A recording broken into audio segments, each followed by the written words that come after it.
Olá pessoal, bom dia, boa tarde, boa noite a todos os senhores. A decisão que eu separei para falar com os senhores nesse vídeo versa sobre o pedido de uniformização de interpretação de lei nos juizados especiais federal e da Fazenda Pública, o famoso PUIU. P de pedido, U de uniformização, I de interpretação, L de lei. PUIU é uma sigla não muito conhecida, mas é desse procedimento. Então vejam, nós estamos tratando dos embargos de declaração no agravo interno no PUIU, no pedido de uniformização de interpretação de lei, número 1327, Rio Grande do Sul. Então o ED no agente no PUIU 1327. O que nós tivemos nessa hipótese? Eu procurei destacar aqui para os senhores. Na origem, nós tivemos um recurso inominado que não foi conhecido no juizado especial da Fazenda Pública e teve a condenação em custas e honorários advocatícios sucumbenciais pela turma recursal. Então a parte interessada, ela apresentou o PUIU, ofereceu o PUIU, apontando acórdão divergente de outro tribunal. Ela estava atuando no Rio Grande do Sul e ela apontou um tribunal em sentido oposto do Distrito Federal. E nesse acórdão da turma recursal do Distrito Federal, o juizado especial da Fazenda Pública do Distrito Federal, se afirmava que não era cabível fixação de honorários em caso de não conhecimento de recurso inominado, mas apenas quando a turma recursal analisasse o mérito da demanda. E aí, esse PUIU foi inadmitido por decisão monocrática no STJ, foi interposto agravo interno e foi confirmada pelo colegiado no julgamento do agravo interno, já no âmbito do STJ, ao argumento de que, na origem, a Turma Nacional de Uniformização, com base em fundamentos exclusivamente processuais, não conheceu do PUIU previsto no artigo 14, parágrafos 1º e 2º da Lei 10.259 de 2001, falaremos deles, não havendo julgamento acerca da questão de direito material. E aí a parte ofereceu embargos de declaração, porque o PUIU que ela apresentou não era com base na lei do Juizado Federal, mas no procedimento da lei do Juizado Fazendário, artigo 18 da Lei 12.153 de 2009. Então ela interpôs embargo de declaração para sanar essa omissão quanto ao cabimento do PUIU com base no artigo 18 da Lei 12.153 de 2009. Eu já vou a elas já. Então, nos embargos de declaração no agravo interno no PUIU, o que a parte alegou? Ela alegou omissão no julgamento e alegou que a decisão monocrática havia sido amparada no argumento de que seria necessária apreciação do mérito pela Turma Nacional de Uniformização para admissibilidade do pedido de uniformização. Só que essa justificativa se refere ao procedimento da lei do Juizado Federal e não se aplica no caso em tela porque o procedimento era do Juizado Fazendário, da Lei 12.153 de 2009, que dispõe por um procedimento próprio, diferente do Juizado Especial da Federal. Então o que nós temos aqui é o seguinte, nos dois juizados, vou começar pelo que não tem. No Juizado Especial Civil Estadual, da Lei 9.099 de 95, não tem. A lei não criou esse pedido de uniformização. A próxima lei que veio em 2001 foi a Lei do Juizado Especial Federal, que previu as turmas regionais e nacionais de uniformização no âmbito do próprio Juizado Federal. E depois veio a Lei do Juizado Fazendário, que também trabalhou com esse procedimento do pedido de uniformização. Só que, em que pese os dois sistemas terem PUIU, pedido de uniformização de interpretação de lei, são procedimentos distintos. Eles não são absolutamente idênticos. E eu procurei também aqui mostrar para vocês essa distinção e vou trazer a lei. Então deixa eu seguir aqui na minha tabela. Quais são as controvérsias que nós temos que analisar nesse caso? São 3. O primeiro é quanto ao cabimento do PUIU sem haver decisão da Turma Nacional de Uniformização no procedimento do Juizado Especial da Fazenda Pública.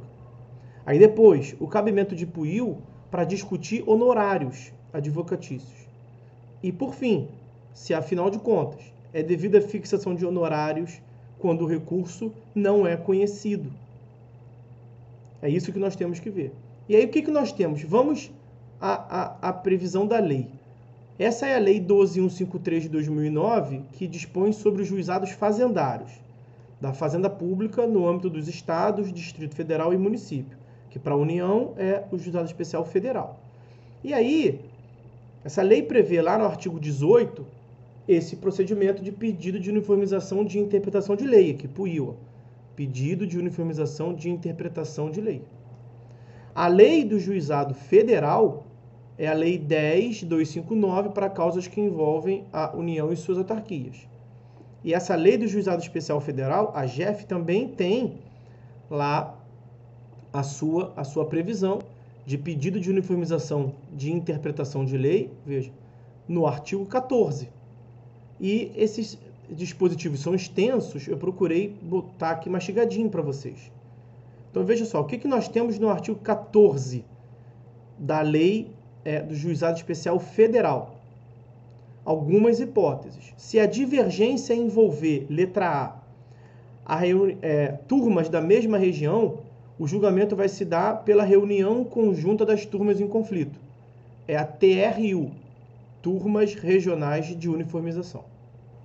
Agora, se a hipótese envolver turmas de diferentes regiões, ou se for uma decisão de uma região, independentemente da relação com outra região, mas a decisão contrariar súmula ou jurisprudência dominante no STJ, aí é cabível PUIL para a TNU, Turma Nacional de Uniformização. E aí, somente da decisão da TNU que contrarie súmula do STJ ou jurisprudência dominante no STJ, é que você pode chegar com esse PUIL no STJ. Foi o que disse inicialmente o STJ no julgamento do agravo interno. Só que aí veja a sistemática do artigo 18 do juizado fazendário. Em se tratando de turmas do mesmo estado, porque aqui não é mais região, né? É estado. Quem vai julgar é a TRU, a reunião das turmas em conflito. Algo parecido com lá do fazendário, do federal, só que muda que lá é de diferentes regiões. Segunda hipótese, quando for turma de diferentes estados, ou quando a decisão isolada estiver em contrariedade com a súmula do STJ, você pode chegar diretamente, ou quando contrariar súmula do STJ, você pode chegar diretamente no STJ. Artigos 18, parágrafo 3º e 19 da Lei do Juizado Especial Fazendário. Então, foi esse o equívoco em que incorreu o próprio STJ. E eles reconheceram o equívoco, porque nesses embargos de declaração, os embargos foram providos com o excepcional efeito infringente. Eles modificaram a decisão anterior, que estava errada. Eles estavam adotando um juizado, mas era outro. E aí eles acolheram a alegação de omissão da parte, deram provimento, anularam o acordo anterior e colocaram outro no lugar. Então, a primeira controvérsia que nós tínhamos separado era na sistemática do juizado especial fazendário. É cabível PUIL diretamente para o STJ sem passar pela TNU, Turma Nacional de Uniformização? E a resposta é sim. Precisa passar pela TNU no Juizado Especial Federal, artigo 14 da Lei do GF, Lei 10.259 de 2001. Então veja o que eu botei aqui nos comentários do item 1. A Lei 12.153 de 2009 admite o processamento do PUIL se a parte, entre outras hipóteses, indicar dissonância de conclusões entre julgados de diferente estado. No caso, era um do Rio Grande do Sul e o outro do Distrito Federal, como paradigma. Não há necessidade, no regime da Lei 12.153 de 2009, de que o caso processe-se previamente em turma de uniformização, consoante disciplina, nesse último caso, conforme é a exigência da Lei do Juizado Especial Federal, Lei 10.259 de 2001. Essa é a primeira controvérsia. Aí vamos à segunda controvérsia. Se cabe PUIL para discutir questões de honorários. Por que isso? Porque tanto em uma lei quanto a outra, quanto no artigo 18 da Lei do GF, quanto no artigo 14 da lei do GEFP, exige discussões sobre questões de direito material. Veja no caput do artigo 18, ali, questões de direito material. Veja no caput do artigo 14, questões de direito material. Então, em ambas as leis, o PUIL é cabível para discutir direito material e não direito processual. Ué, mas nós vamos então discutir honorários em PUIL? É possível discutir o acerto ou o equívoco da previsão ou não de honorários sucumbenciais em PUIL? Qual é a natureza jurídica dos honorários? E é justamente aí que está. A natureza dos honorários é mista, tanto material quanto processual. Aí vejam aqui que eu separei nos comentários para vocês. Controvérsia 2. O tema de honorários advocatícios sucumbenciais é híbrido. Isto é, tanto é processual, por haver condenação no contexto da tramitação de um processo, quanto é material, por dizer respeito à verba, a um crédito, a um direito titularizado pelo advogado. É o que se encontra no artigo 85, parágrafo 14 do CPC, artigo 85,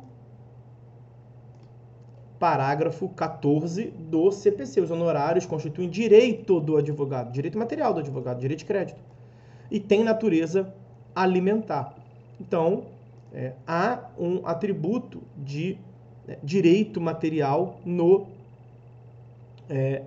nos honorários advocatícios, de modo, portanto, que cabe PUIL, nos termos do artigo 18, parágrafo 3º da Lei 12.153, quando se tratar de questão alusiva à hipótese de incidência ou não de honorários advocatícios de sucumbência, quando do recurso não se conhece.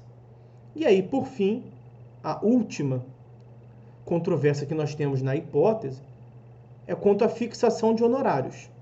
Ou seja, quando o recurso não é conhecido, é cabível honorários no sistema dos juizados especiais? Bom, no sistema dos juizados especiais, nós temos, na verdade, um microsistema, né? Que é regido pela Lei do Juizado Especial Civil 9.099 de 95 de um modo mais amplo, e aí depois, de modo supletivo e subsidiário, a Lei do Juizado Especial Federal 10.259 de 2001, e depois a Lei do GEFP, do Juizado Especial Fazendário, que é a Lei 12.153 de 2009. E aí a lógica é que no primeiro grau de jurisdição, o processo é gratuito, mas incide custas e honorários sucumbenciais no segundo grau, que não é a segunda instância, né? Segundo grau.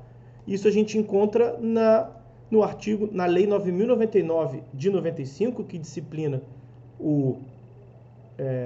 que é a lei base do microsistema dos juizados. Ela prevê no seu artigo 55, que eu separei aqui, a sentença de primeiro grau não condena o vencido em custas e honorários de advogado, ressalvados os casos de litigância de má-fé.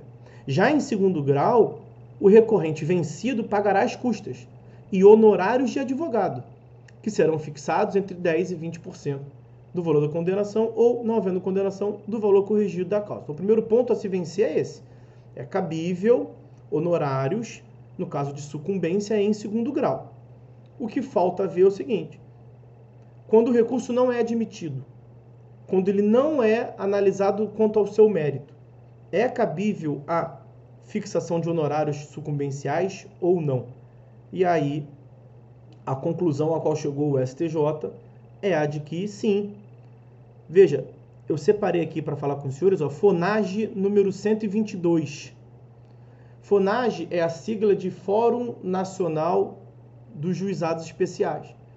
E ele emite vários enunciados. No enunciado de número 122, tem lá a previsão de que é cabível a condenação em custas e honorários advocatícios na hipótese de não conhecimento do recurso inominado. E aí o que eu separei para falar com os senhores, portanto, para concluir? Item 3. É cabível a condenação em custas e honorários advocatícios na hipótese de não conhecimento do recurso nominado. Isso por quê? Porque o advogado da parte vencedora é responsável por acompanhar o processo, por formular razões de contrariedade ao recurso nominado, por despachar eventuais memoriais, acompanhar a sessão de julgamento, prestar informações ao cliente, dentre outras muitas práticas judiciais e judiciárias que o advogado incumbe desempenhar. Então, há efetivo serviço nessa fase processual recursal, não importando que, ao fim do recurso, não se conheça por razões meramente contingenciais, como deserção, intempestividade, falta de regularidade do advogado que subscreve a peça processual. Quer dizer, deve ser prestigiado em qualquer contexto o labor advocatício nos termos da Lei 9.099 de 95, o artigo 55 que eu mencionei ainda há pouco para os senhores.